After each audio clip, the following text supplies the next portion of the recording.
So I've always been kind of a good egg. I always did my homework. I got good grades.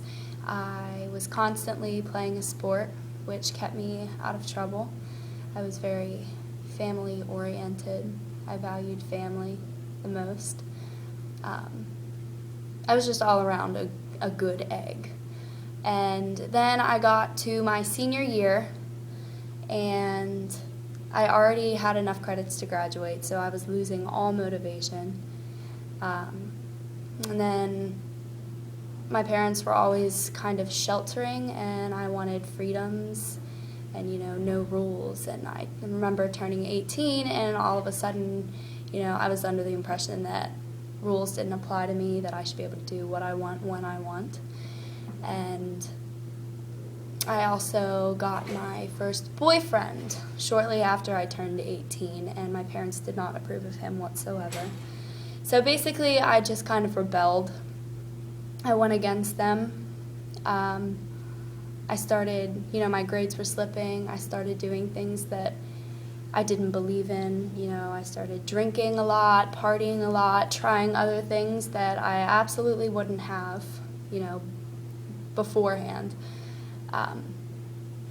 I continued all the way through my senior year, and then in June, me, my boyfriend, and two of my friends were at my house, and we were drinking. We drank a lot, all of us. And then all of a sudden, my friend needed a ride home, and without even thinking, we got in the car to drive her home.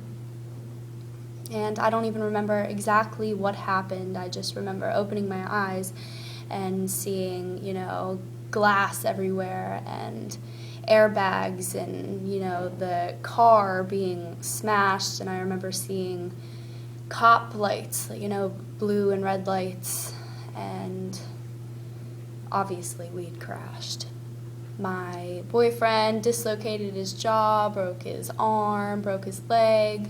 My best friend, who was in the passenger seat, had a full ride to Hofstra. She, was going to play field hockey there.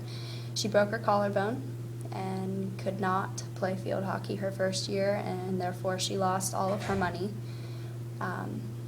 I walked away with nothing, just some scrapes and bruises, and I didn't lose a scholarship or anything like that. I didn't even get an underage, but we were all okay, in the end, but it was definitely a wake-up call. It made me realize that I absolutely need to get my priorities straight, and it was a lesson learned, and I'm definitely a different person because of it.